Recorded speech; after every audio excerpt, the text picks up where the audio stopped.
Wako watu walidhani Samia hawezi kazi hii. Huu ni mzigo mkubwa sana. Kwamba kiatu hiki ni kikubwa. Wapo. Na wako wengine walifikiri ingemshinda alafu angechukua wao au marafiki zao. Lakini kwa kazi nzuri iliyofanywa na Dr. Samia Suluhu Hassan, mafanikio ya nchi yoyote ambayo ni mafanikio ya serikali yoyote ambayo ni mafanikio ya chama kilichoko madarakani yanaweza sifurahiwe na watu wasifurahiwe na wenzao na yasiungwe mkono na baadhi ya wapinzani wa chama chenyewe. Lakini hata baadhi ya walio muhimu ndani ya CCM pia inawezekana wengine hawafurahii. Wanaweza kuwa ndani ya CCM, wanaweza kuwa nje ya CCM. Lakini lazima pia tukubaliane tuna maadui wa ndani na maadui wa nje. Kazi nzuri iliyofanywa na Dr. Samia Suluhu Hassan ya kuendeleza miradi ya kimkakati ya kushughulika na mambo yanayowagusa wananchi. Kushughulika na kujenga uhalali kwa kueleza wananchi mambo gani, kwa kutekeleza yale ambayo wananchi waliyatarajia. Lazima wote tukubaliane kwamba kuna watu ambao hawakufurahia. Na hao bila shaka ndio hao ambao wanajitahidi kwa namna moja au nyingine kuchafua taswira ya nchi yetu, taswira ya serikali yetu na kumpaka matope rais wetu. Lakini kuna mahali tumekosea kwenye malezi ya vijana. Sio Tanzania tu. Hapana. Kwingi tu duniani kumekuwa na hulka ya watu kutokukubaliana pia na matokeo ya demokrasia.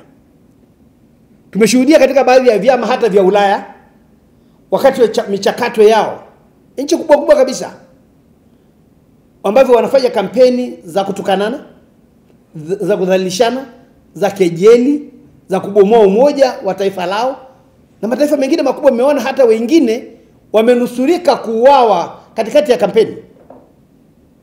Huku kwetu hakuna mgombea wa urais ambaye kuna jaribio lolote la kuondoa uhai wake lililotokea. Hivi wale mnaoona kwenye YouTube, kwenye mitandao hii, si wengine mnaojua kabisa sio wa Tanzania. Hawajamaliza nchi zao. Lakini leo ndio wanaotuambia tusiende uchaguzi wa tarehe 29. Kuna mmoja kabisa mimi namjua kabisa. Na najua nchi yake. Lakini kila siku yeye ndiye anayesema 29 wananchi wa Tanzania msiende kupiga kura.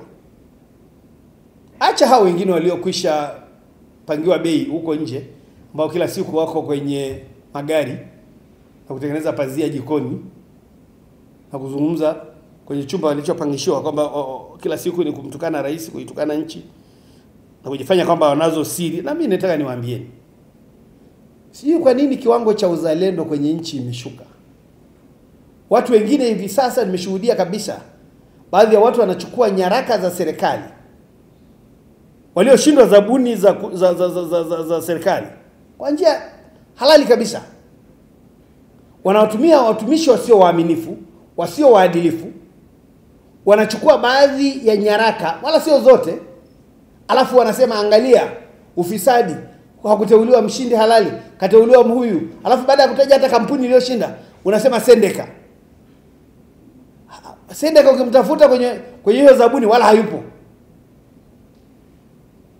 Sasa hiyo lazima tujiulize, katabia haka ni kahovyo kidogo. Na hawa ndio wanaowalipa baadhi ya vijana wetu na baadhi ya wanaharakati kuendelea kuchafua taswira ya nchi yetu.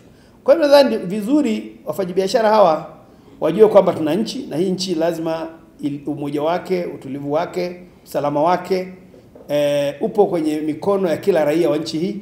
Kwa hiyo tusikubali kuwaruhusu hawa wanaotaka kuchafua taswira ya nchi yetu.